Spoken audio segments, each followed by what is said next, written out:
ক্লাসে আমরা লাইন গ্রাফটা দেখেছিলাম। আজকে আবার একটু লাইন গ্রাফটা দিয়ে আমি স্টার্ট করছি। লাইন গ্রাফটা এক্সপ্লেইন করার পর দেন আমি ফার্দার টপিকে যাব। আচ্ছা, আপনারা আগে একটু আমাকে বলেন লাইন গ্রাফ আমি লাস্ট ক্লাসে কি বলেছিলাম। What is line graph? How can you present your data in a line graph? Can anyone answer? Sorry? বলেন কিসের মতো?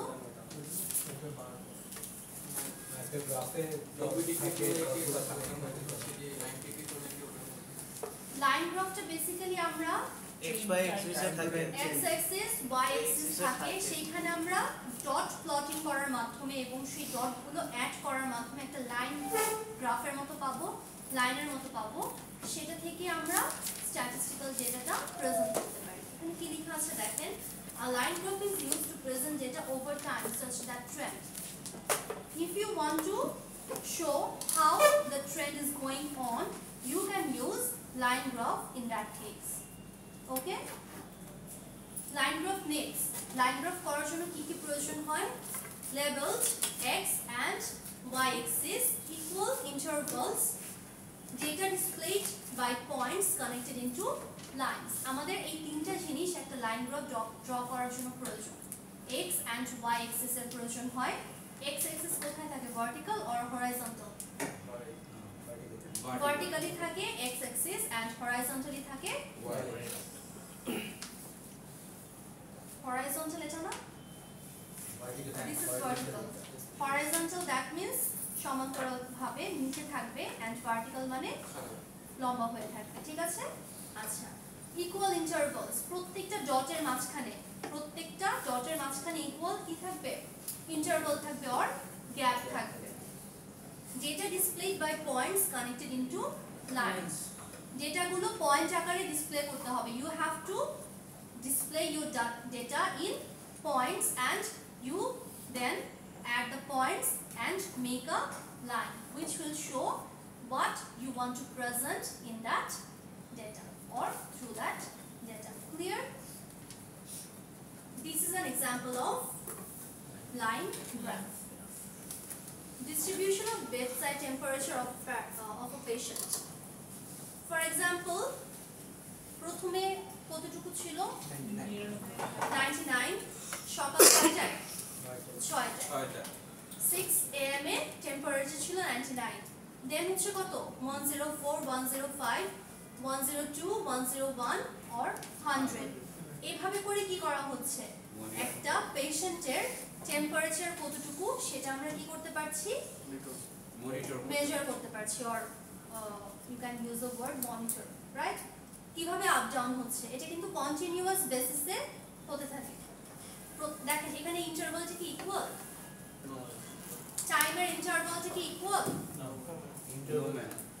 ইন্টারভালটা ইকুয়াল না? ইকুয়াল মানে 3 ঘন্টা 3 hours are the gap between two points, right? দেখেন প্রথমটা হচ্ছে 6 am, তারপরটা হচ্ছে কত? 9 am. that means there are 3 hours gap. এবং y axis এ যেটা আছে সেটা কত? 1 করে করে বেড়েছে, 1 ডিগ্রি করে করে টেম্পারেচার বেড়েছে। আপনাদের লাইন গ্রাফ যখন আপনারা ড্র করবেন অবশ্যই x axis and y axis এর যে ইন্টারভাল থাকবে সেগুলো কি হতে হবে? ইকুয়াল হতে হবে। Remind this of course. This is line graph. আমরা নেক্সট যে টপিকটা করব সেটা হচ্ছে হিস্টোগ্রাফি। খাতা ওপেন করতে বলেছি কারণ আপনারা পয়েন্টগুলো খাতায় নোট করে নেবেন। আমি কোন কোন পয়েন্টগুলো পড়াচ্ছি সেটা ইন শর্ট আপনারা নোট করে নিলে আপনাদের পড়ার সময় রিলেট করতে ইজি হয়ে যাবে। So point out.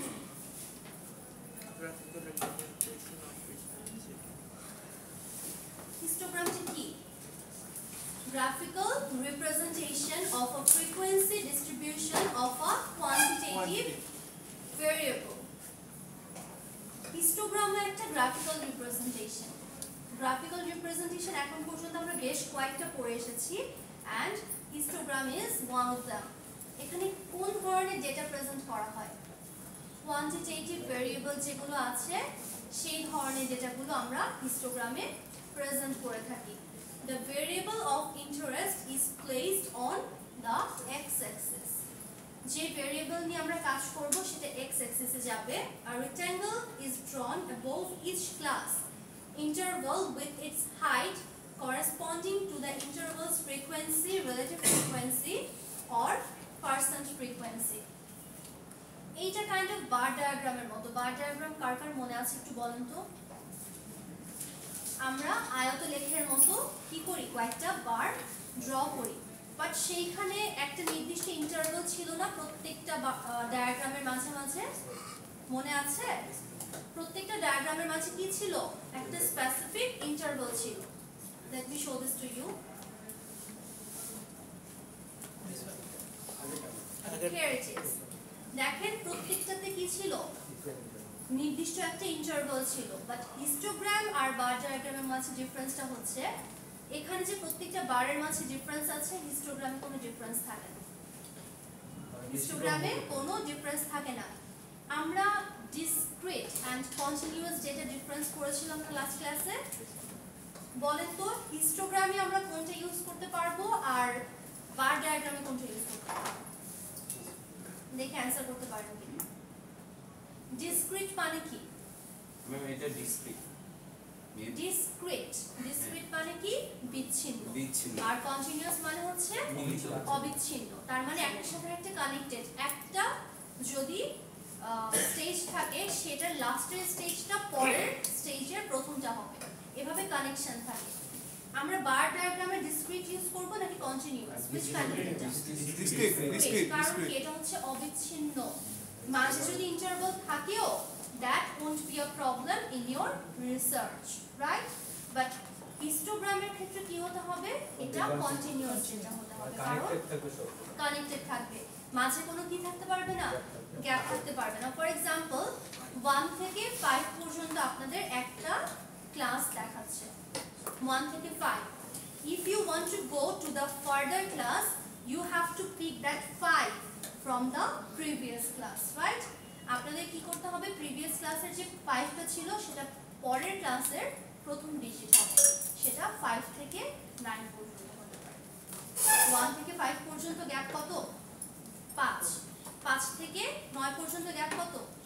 1 2 3 4 5 5 6 7 8 9। দেখেছেন এখানে কিন্তু 10 হবে না, যদি 10 দিয়ে থাকেন দ্যাট উইল বি রং। দেন পরের স্টেজে আবার কি হবে, 9 থেকে আমরা 5টা পর্যন্ত, মানে 5 পয়েন্ট ডিজিট পর্যন্ত আমরা কি করব, ক্লিক করব। Is it clear to all of you? কোনো পিকচার নেই? হ্যাঁ, দিচ্ছি এক্সাম্পল দিচ্ছি।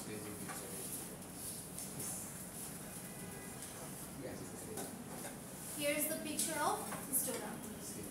কোন ইন্টারভাল আছে ডায়াগ্রামগুলোর মাঝে? There is no interval between this diagram. Unlike a bar diagram, দেখেন ডিফারেন্সটা বলে দিয়েছে, don't talk. Unlike a bar graph, a histogram has no natural separation between rectangles of each class or next class. একটা ক্লাসের থেকে আরেকটা ক্লাসে মাঝখানে কোনো সেপারেশন থাকবে না বা কোনো ইন্টারভাল থাকবে না, as we already have seen in the picture. Here it is. Clear সবাই? ওজাইভ, এটা কি কেউ শুনেছেন? শুনেননি? Ogive. An ogive is a graph of a cumulative frequency distribution. আগে আপনাদের বুঝতে হবে what is cumulative frequency distribution. কোনো আইডিয়া আছে এই ওয়ার্ডটা শুনেছেন? কিউমুলেটিভ ফ্রিকোয়েন্সি বা শুধু কিউমুলেটিভ ওয়ার্ডটা কখনো শুনেননি? জিপিএ মানে কি? জিপিএ এর ইলাবোরেশন বলেন তো? গ্রেড পয়েন্ট এভারেজ, বাট ইউনিভার্সিটিতে সিজিপিএ ইউজ করা হয়। Cumulative grade point average. Cumulative average সব মিলে একটা এক্স্যাক্টলি। আপনাদের এসএসসি এন্ড এইচএসসি তে জাস্ট আপনাদের যে রেজাল্ট ছিল যে জিপিএ একটা বছরের, সেটাই আপনারা রেজাল্ট হিসেবে পেয়েছেন, রাইট? কিন্তু ইউনিভার্সিটিতে কি হয়, ফার্স্ট সেমিস্টারে একটা রেজাল্ট আসবে, সেকেন্ড সেমিস্টারে একটা রেজাল্ট আসবে, then ultimately you can go to the last semester which is 8th semester, right? 8টা সেমিস্টারের রেজাল্ট একত্রে করে আপনাদের যে রেজাল্টটা পাবেন সেটা আপনাদের কি সিজিপিএ, অ্যান্ড ইচ সেমিস্টারে আপনাদের যে রেজাল্টটা হবে সেটা হবে জিপিএ।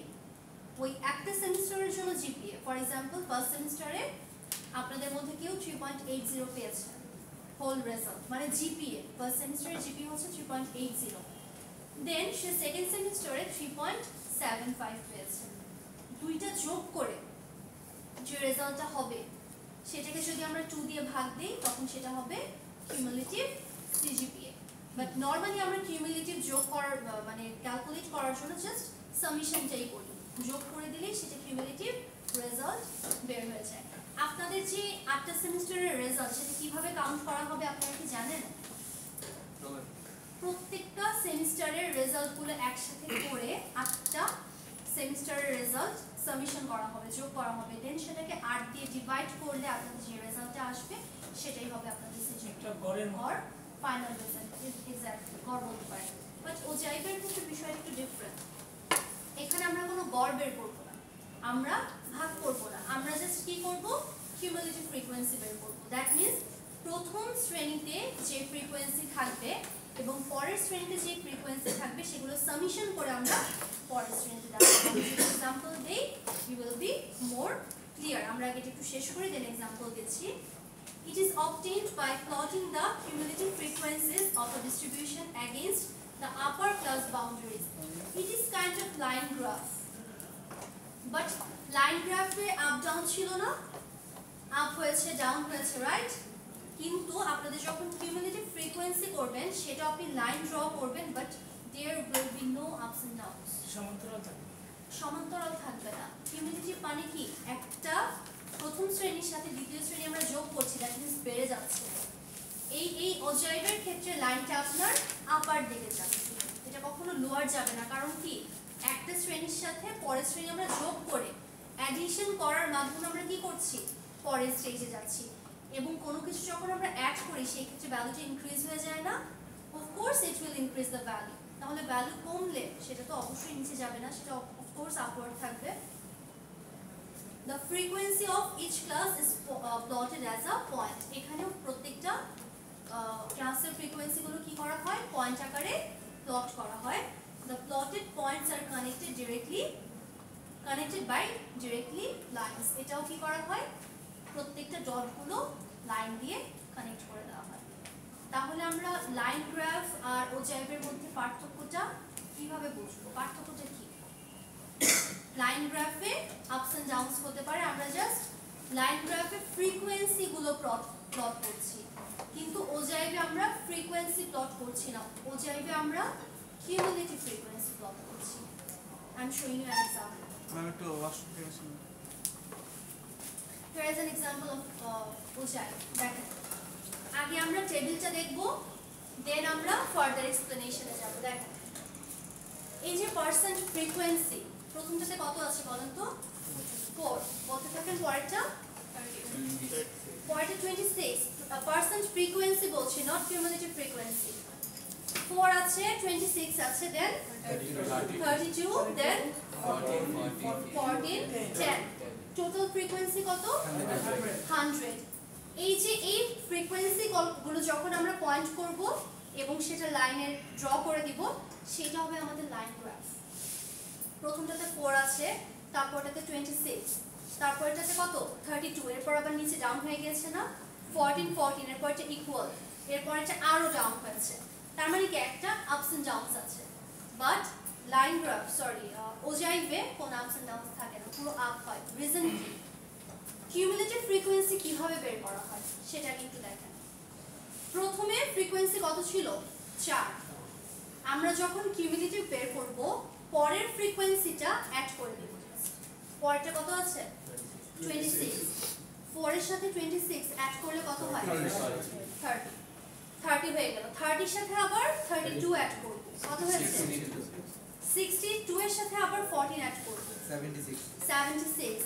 এইভাবে কি করব প্রত্যেকটা ফ্রিকোয়েন্সি অ্যাড করে করে আমরা ওইটার এগেইনস্টে যে বক্সটা আছে সেটাতে কিউমুলেটিভ ফ্রিকোয়েন্সিতে লিখবো এবং আলটিমেটলি যেই লাস্ট বক্সটা থাকবে, লাস্ট যে রোটা থাকবে সেটার সামেশনটা কত হবে, টোটাল যে ফ্রিকোয়েন্সি সেটা চলে আসবে 100 চলে আসবে। ক্রমযোজিত সংখ্যার মতো।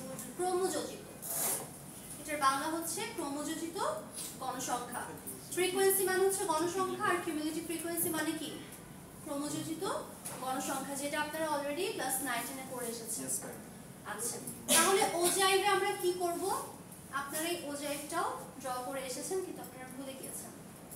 ওজাইভে তাহলে কি করব দেখেন, প্রত্যেকটা পয়েন্ট জাস্ট অ্যাড করে দিয়েছে। এটা কিন্তু ওইটার সিমিলার না, এখানে জাস্ট एग्जांपल দিয়ে দেখিয়েছি।